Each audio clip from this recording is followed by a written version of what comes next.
Nagai lotus கிச்சன்லேருந்து உங்கள் அன்பு சகோதரி தாமரை. இன்றைக்கி நம்ம வந்து தம் பிரியாணி செய்ய போகிறோம். அதுக்கு வந்து 1 கிலோ மட்டன் எடுத்துருக்கேன், 1/2 கிலோ பிரியாணிக்கு, 1/2 கிலோ குழம்புக்கு. நம்ம இதுக்கு முன்னாடியே நம்ம கிச்சனில் வந்து பிரியாணி போட்டிருக்கோம். ஆனால் தம் பிரியாணி போட்டதில்லை. இது நான் இந்த மாதிரி நீங்கள் செஞ்சு பாருங்கள், சூப்பராக இருக்கும். இதை இப்போ நம்ம வந்து இஞ்சி பூண்டு பேஸ்ட்டு போட்டு வேக வச்சு எடுத்துகிட்டு வரலாம். இப்போது மட்டன் நல்லா நம்ம வேக வச்சு எடுத்து வச்சுருக்கோம். அது ப்ரெஷர் போகிற வரைக்கும் அது அங்கே அந்த பக்கம் எடுத்து வச்சுருக்கோம். இப்போ நம்ம பிரியாணிக்கு தேவையான பொருள்களை பார்த்துடலாம். பெரிய வெங்காயம் 3 வெங்காயம் கட் பண்ணி வச்சுருக்கோம். 4 தக்காளி, ஒரு 3 பச்சை மிளகாய், ஒரு லெமன். அடுத்து வந்து 1 ஸ்பூன் மஞ்சத்தூள், ஒரு 1/2 ஸ்பூன் வந்து மிளகு, ஜீரகம் ஒரு அரை ஸ்பூனு, பெருஞ்சீரகம் ஒரு 1/2 ஸ்பூனு,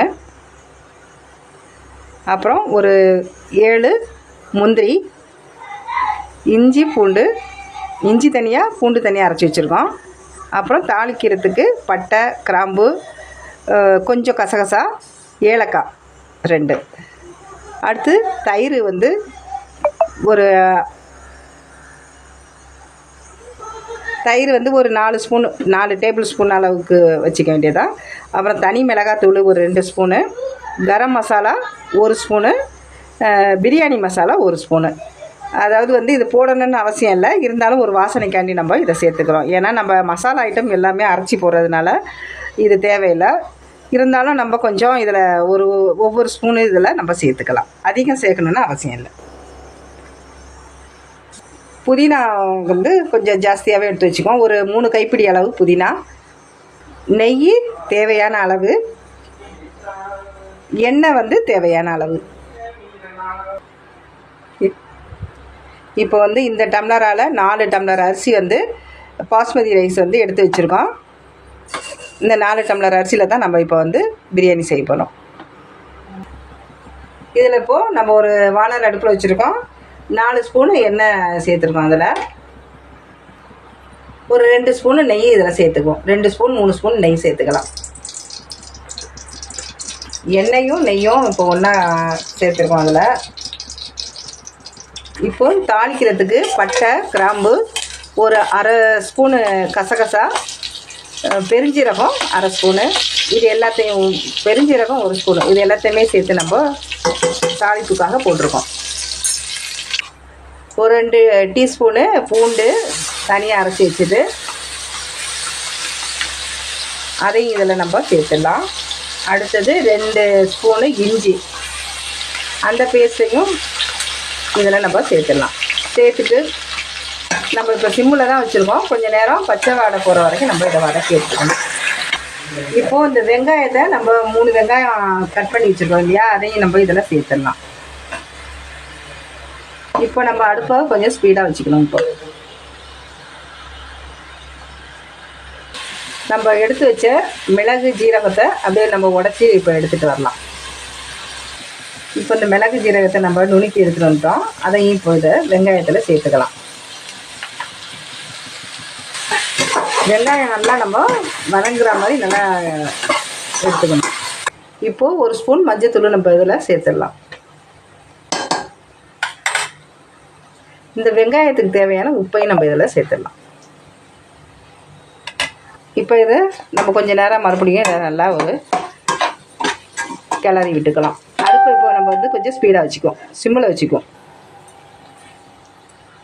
இப்போ அடுத்தது நம்ம இந்த தக்காளியை கட் பண்ணி வச்ச தக்காளியை 4 தக்காளி கட் பண்ணி வச்சுருக்கோம். அதையும் நம்ம இதெல்லாம் சேர்த்துடலாம்.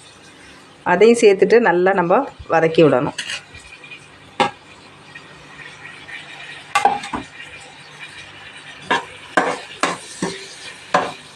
இப்போ நம்ம அந்த அரிசி எடுத்துகிட்டு போய் சுத்தமாக கழுவிட்டு ஊற வச்சிடலாம். இதை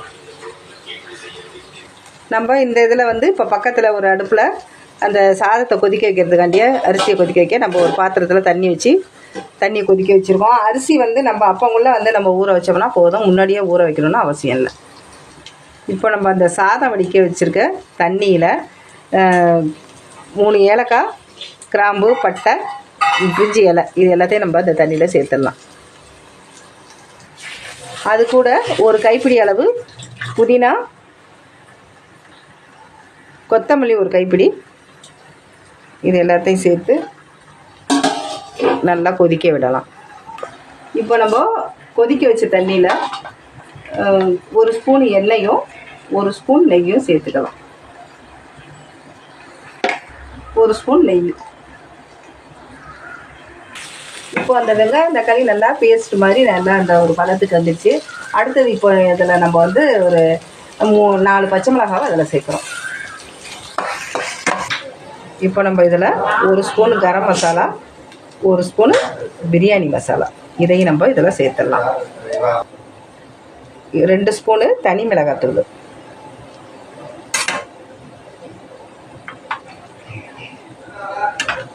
இப்போ நம்ம அரிசியை ஊற வச்ச அரிசியை எடுத்துட்டோம், கழுவி சுத்தம் பண்ணினதை. இப்போ அந்த தண்ணியில் நம்ம அந்த அரிசியை சேர்த்துடலாம். இப்போ இதில் கொஞ்சமாக உப்பு சேர்த்துக்கலாம்.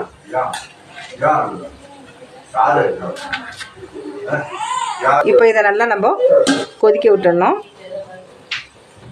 இப்போ நம்ம வேக வச்ச கறி இதில் இருக்குது, இதை நம்ம இதில் சேர்த்துடலாம். இப்போது கறியில் வந்து நம்ம பாதி தான் இப்போ நம்ம பிரியாணிக்கு சேர்க்க போகிறோம். சேர்த்துட்டோம். இப்போ அதையும் நம்ம சேர்த்து நல்லா கிளறி விட்டுக்கலாம்.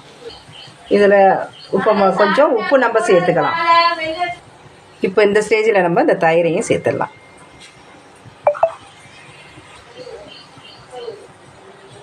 இப்போ நம்ம வந்து ஒரு லெமன் கட் பண்ணி வச்சிடலாம், அதையும் நம்ம இப்போ புளிஞ்சி எடுத்துக்கலாம். இப்போ இந்த லெமனையும் நம்ம இதில் புளிஞ்சிடலாம். ஒரு லெமன் முழுசாக புளிஞ்சு விட்டுருவோம். இப்போது அந்த அரிசி வந்து நல்லா வேகலை, முக்கால் ஒரு அரை பதத்துக்கு வந்திருக்குது.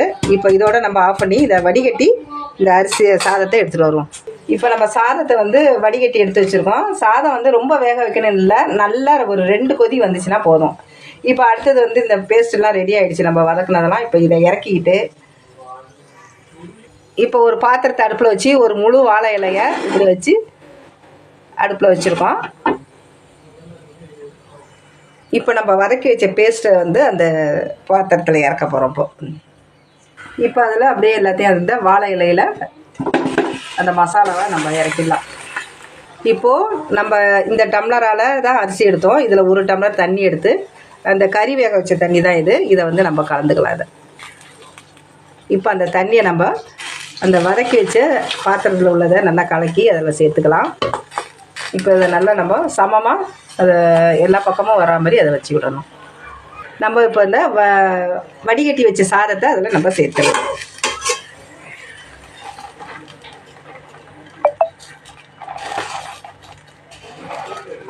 இப்போ நம்ம வந்து கொஞ்சமாக ஃபுட் கலர் எடுத்து அதில் லைட்டாக சேர்த்து விட்றோம். இப்போ தண்ணியில் கலந்து லைட்டாக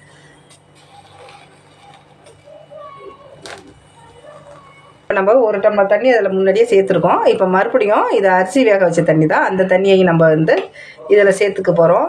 அரிசி வேக வச்ச தண்ணியை நம்ம வேஸ்ட்டாக கீழே ஊற்றலை, அதையும் நம்ம வந்து இப்போது மட்டன் குழம்புக்கு தான் அதை யூஸ் பண்ணிக்க போகிறோம். அதை இப்போ இதில் நம்ம ஒரு 2 ஸ்பூன் நெய் சேர்த்துக்கலாம்.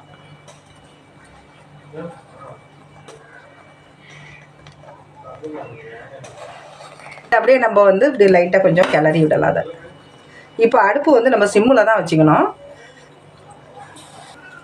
நல்லா அந்த கிரேவி அடியில் உள்ள கிரேவி வந்து மேலே வர்ற அளவுக்கு நம்ம கிளறி விடணும். நம்ம கிளறும் போது அந்த அடியில் உள்ள இலை வந்து பிச்சிக்காத அளவுக்கு பார்த்து கொஞ்சம் கிளறணும். இப்போ இது மேலே கொஞ்சம் புதினாவை தூவி விட்டுக்கலாம். இப்போது இந்த ஸ்டேஜில் வந்து உப்பு கரெக்டாக இருக்கான்னு பார்த்துக்கணும். உப்பு அப்படி பத்தலைன்னா லைட்டாக கொஞ்சம் தூள் உப்பு சேர்த்துக்கலாம்.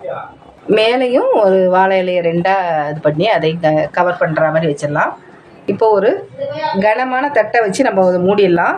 அதுக்கு மேலே கொஞ்சம் வெயிட்டாக ஏதாவது நம்மள்கிட்ட பூரிக்கட்டை இல்லை வேறு எதுவும் வெயிட் இருந்துச்சுன்னா கூட நம்ம இதெல்லாம் நான் இப்போ ஒரு தோசைகள் தான் வச்சுருக்கிறேன். அது கொஞ்சம் நேரம் அப்படியே சிம்மிலே வெந்து வரட்டும். இது நல்லா ஒரு 10 நிமிஷம் நல்லா சிம்மிலே வெந்து வரட்டும். அடுத்தது வந்து பக்கத்தில் ஒரு சட்டியில் நம்ம வந்து கொஞ்சம் எண்ணெய் சேர்த்துருக்கோம். அந்த எண்ணெய் நல்லா கொதித்து வரட்டும்.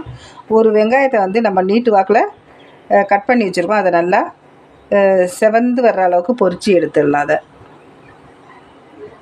இப்போ நல்லா எண்ணெய் இதாகிடுச்சு. இது அப்படியே நல்லா நம்ம பொரிச்சு எடுத்துடலாம்.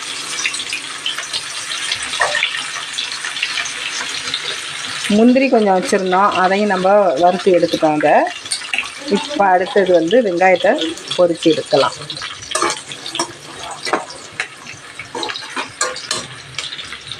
இப்போ நல்லா வெங்காயம் நல்லா செவந்து நல்லா இதாக வந்துச்சு. இன்னும் கொஞ்சம் விட்டால் காந்துடும், அதனால் இந்த இதில் எடுத்துடலாம் வெங்காயத்தை.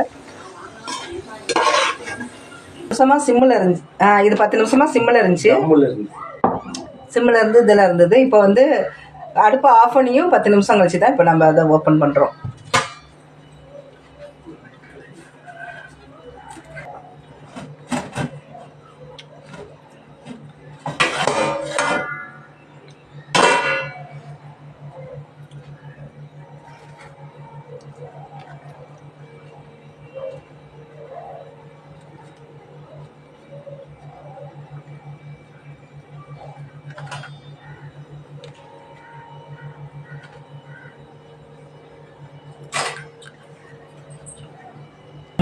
இப்போ பாருங்கள் நல்லா சூப்பராக வெந்துடுச்சு சாதம். இப்போ நல்லா கலகலன்னு உதிரியாக வந்துடுச்சு சாதம். இப்போ லைட்டாக நம்ம அதை கிளறி விடலாம். அது இப்போ இந்த முந்திரி பருப்பை நம்ம இதில் சேர்த்துக்கலாம். இப்போ இந்த வெங்காயத்தையும் நம்ம வறுத்து வச்ச வெங்காயத்தையும் இதில் நம்ம சேர்த்துக்கலாம். அது தனித்தனியாக அப்படியே இருக்குது. கிளறுலாம் இன்னும் சூப்பராக தம் பிரியாணி, மட்டன் பிரியாணி ரெடி ஆகிடுச்சு. இந்த மாதிரி நீங்கள் ஒரு தடவை ட்ரை பண்ணி பாருங்கள். நன்றி, வணக்கம்.